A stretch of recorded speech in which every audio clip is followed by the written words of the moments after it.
And I was doing a lot of video editing. I was kind of frustrated with dealing with computers and screens, kind of had this like existential crisis in my 20s.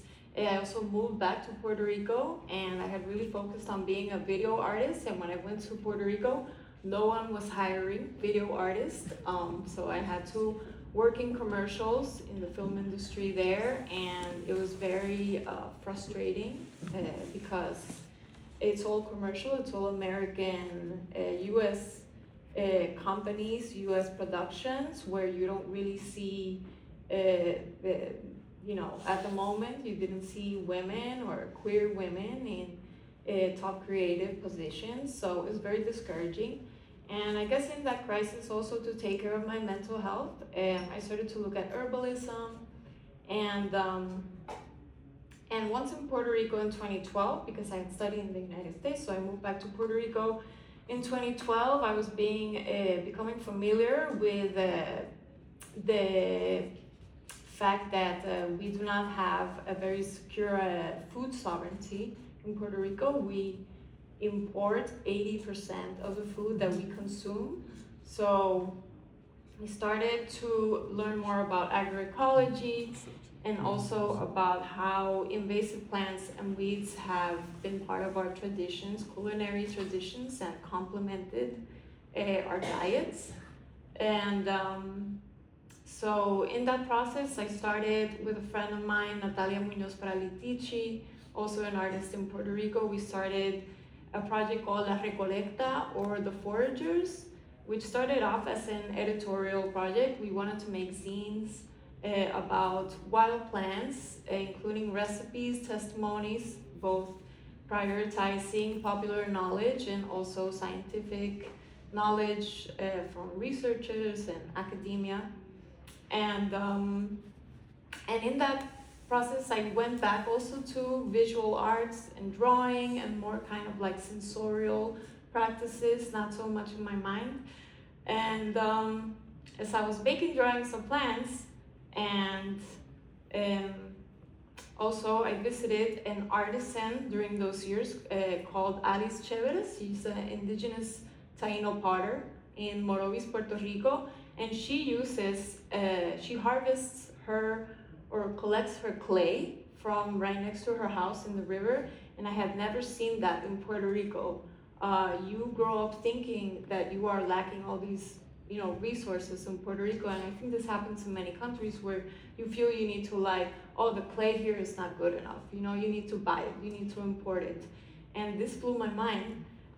There were many artists that were visiting this workshop, and they started to bring clays from different parts of the island, and I would see the different colors, and I thought, oh, maybe I can make my own paints and expand this idea of food sovereignty to a material sovereignty.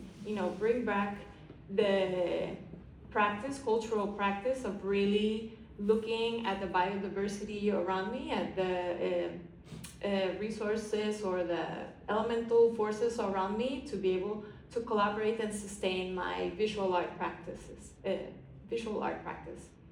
And I started with that, with studying mineral pigments to make my paintings, make my illustrations, and then I moved on to plants. I started with mineral pigments because they do not fade with the sun, and they are, I guess, more commercially viable.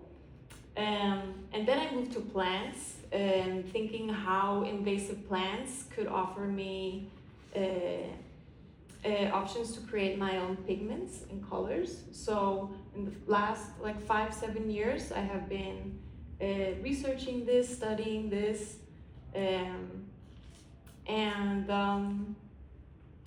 so when I applied for the residency, I was really interested in working with collective spaces for growing plants, for growing food, medicine, interested in urban gardens. So my approach there was to visit these spaces and volunteer, get to know the people there. And I also knew, researching beforehand, that a lot of these plants that were in Puerto Rico were in Bahia as well, which I find that fascinating about invasive plants because they are like immigrants almost, and they serve almost as a common language between different cultures, different locations.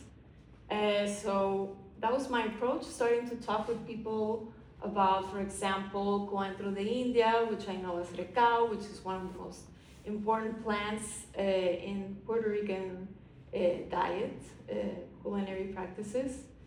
And yeah, I wanted to make, this was an idea I had from a very long time ago, I wanted to make a shopper using a little bit the aesthetic of consumer culture, of advertising, and to create a shopper that was intervened by invasive plants, and that would include testimonies and recipes that I learned during my time there. That also comes from an interest that I had initially in college upon learning about the Situationist International, the board, and culture jamming, appropriating, right, the language of magazines, of retail, and kind of twisting it and you know, showing these systems of power that are inherited in it, and also using it as a resources, like stealing it and shaping it in a way that saw fit. So yeah, that was the idea. That's where the idea of the Catálogo das Plantas Subversivas, which in Puerto Rico we call them like choppers. It's like an Anglicism, and in Brazil they call the Catálogo de Supermercado, so that's why it's Catálogo das Plantas Subversivas. In the process, I have learned that this word subversive has, it's not a word to be thrown around recently, has given me some trouble, especially in the airport with some of the publications.